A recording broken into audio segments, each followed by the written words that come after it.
Olá, queridos leitores, vamos continuar essa leitura maravilhosa, seguindo o plano de Deus. Vamos continuar aqui no 7º capítulo.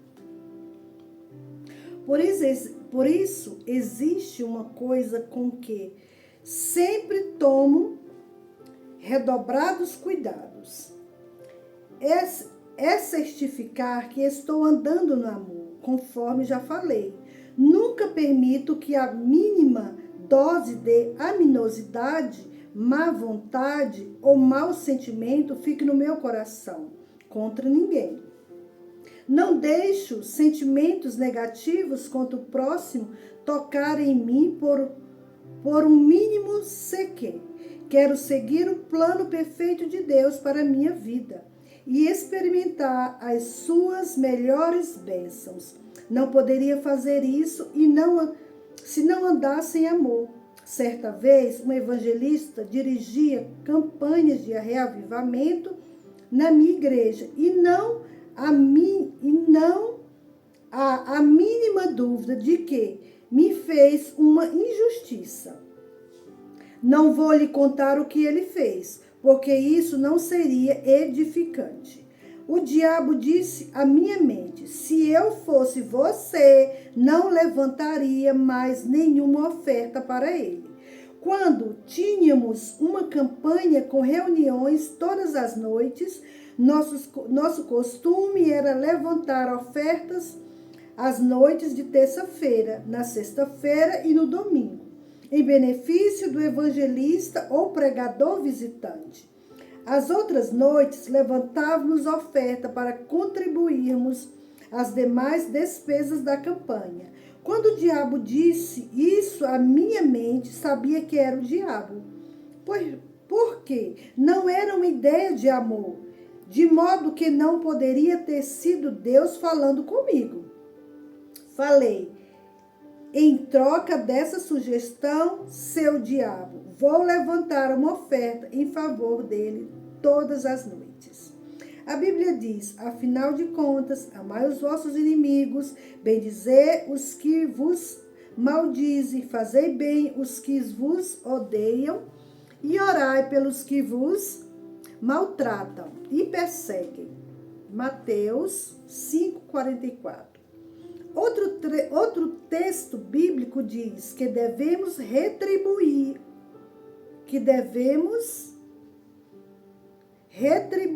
o mal com o bem. 1 Tessalonicenses 5,15. Por isso tirei uma oferta todas as noites em favor desse evangelista, embora tivesse me feito uma injustiça. Falei ao diabo: se você falar mais uma palavra contra ele, vou levantar duas ofertas por noite em favor dele. O diabo não deu um só pio depois disso. Ele não quer que nenhum pregador receba 2 ofertas por noite. Já fica bastante irado quando recebe uma por noite. Naqueles tempos, minha igreja era menor do que algumas das igrejas nas quais esse evangelista pregara, de modo que lhe perguntei o quanto recebia em média quando pregava nas campanhas. Dei a ele 3 vezes mais daquela semana, mesmo tendo que completar esse total do meu próprio bolso. Andar no amor é assim mesmo, e é o que a Bíblia nos manda fazer. Você quer se manter na saúde e no bem-estar e ser abençoado e seguir com sucesso o plano de Deus para a sua vida? Faça, portanto, o que a Bíblia manda fazer e andar no amor. Gálatas 5,14. Porque toda a lei se cumpre em um só preceito, a saber, amarás a teu próximo como a ti mesmo.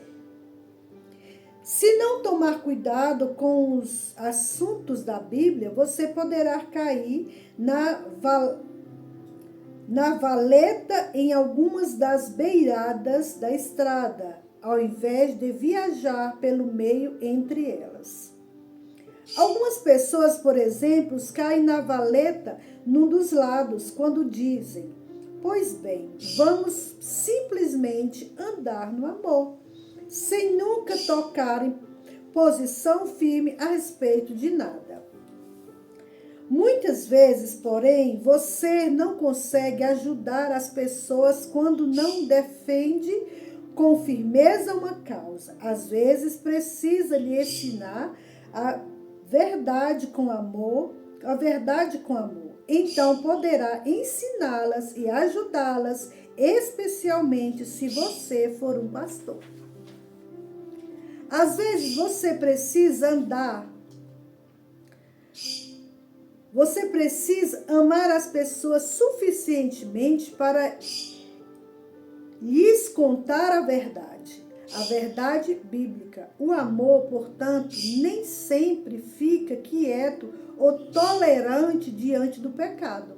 Sem dúvida, Deus é amor, mas conforme já falei, em Deus há um aspecto de juízo. Isso significa que ele não é um Deus de amor? Não. Deus sempre é amor e sempre faz a coisa certa. 1 Coríntios 5, do 1 ao 5. Geralmente se ouve que há entre vós imoralidade tal como nem mesmo entre os gentios, isto é, haver quem se atreva a possuir a mulher de seu próximo, do seu próprio pai. E contudo, andais vós ensoberbecidos e não chegastes a lamentar para que fosse tirado do vosso meio quem tamanho ultraje praticou. Eu, na verdade, ainda que ausente em pessoa, mas presente em espírito, já sentenciei como se estivesse presente, que o autor da tal infâmia seja, em nome do Senhor Jesus, reunidos vós e o meu espírito como o poder de Jesus, nosso Senhor. Entregue a Satanás para a destruição da carne, a fim de que o espírito seja salvo no dia do Senhor Jesus. Não era o melhor de Deus entregar esse homem a Satanás para a destruição da sua carne, mas também não era o melhor de Deus que esse homem tivesse no pecado, já que ele mesmo não queria julgar a si mesmo e deixar de lado o pecado. Se o amor não fizesse algo a respeito, o homem acabaria indo ao inferno. Era, portanto, um ato de misericórdia divina que esse homem fosse entregue a Satanás para a destruição da sua carne, a fim de que conhecesse em tempo o pecado na sua vida e se arrependesse. Quem já conheceu a Deus, mas se desviou usualmente de voltar a Deus quando começa a sentir dores na carne. Aquilo não é o melhor da parte de Deus, mas é bem melhor do que ir para o inferno. E Paulo, mediante o amor e misericórdia do Espírito Santo, entregou esse homem a Satanás para impedir que fosse ao inferno. Tratava-se de amor e não de ódio. A obediência é o caminho do amor. Imagine que você tivesse um menino de 4 anos de idade e o visse brincando com fósforo. Então você lhe chamaria a atenção e diria: filho, não faça isso, você pode acabar incendiando a casa e morrer queimado com outras pessoas. E talvez seu filho não prestasse atenção e por 2 ou 3 dias fizesse a mesma coisa. Dessa vez você lhe daria fortes palmadas e diria: já falei para você não fazer isso. Não o faça nunca mais. Mas então, poucos dias mais tarde, você o pega em flagrante. E dessa vez, ele já começou um pequeno incêndio. Agora você lhe dá uma boa coça. E então o menino acaba aprendendo a sua lição e nunca mais brinca com fósforos. Você fez assim por odiá-lo? Não, você o fez porque o ama e zela pelo seu bem-estar. Você o fez a fim de protegê-lo. Às vezes, um pastor precisa agir de modo bem semelhante com os membros da sua congregação. É amar cristão quando o pastor corrige a sua congregação. Em caso de necessidade, a fim de que os membros possam andar na vontade de Deus para a sua vida.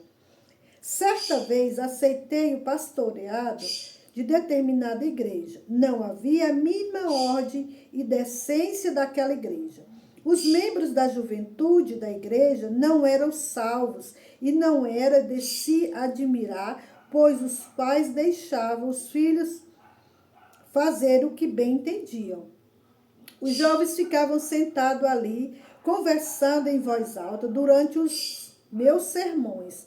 Durante os primeiros 3 ou 4 meses, falava com eles mansamente, pois eu era novo ali e não queria provocar uma reviravolta perturbante.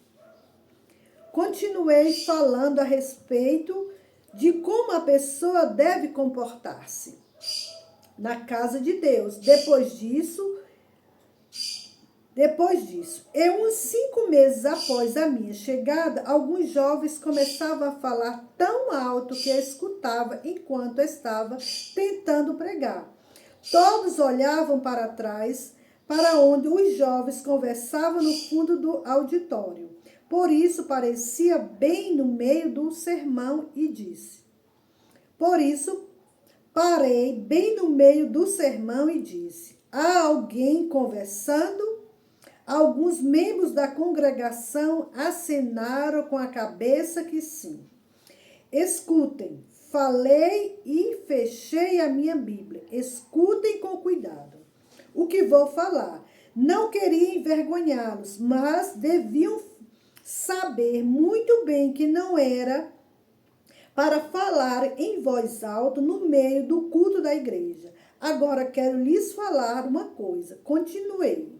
Já faz cerca de 4 meses que estou falando com todos vocês a respeito das suas conversas em voz alta durante o culto. Agora, pois, olhem bem para seus relógios nesse instante, pois a partir desse exato segundo, na próxima vez que alguns dos seus filhos falar em voz alta na igreja ou se comportar mal e provocar interrupções, vão mandar prendê-los por perturbarem a adoração pública e irão para a cadeia.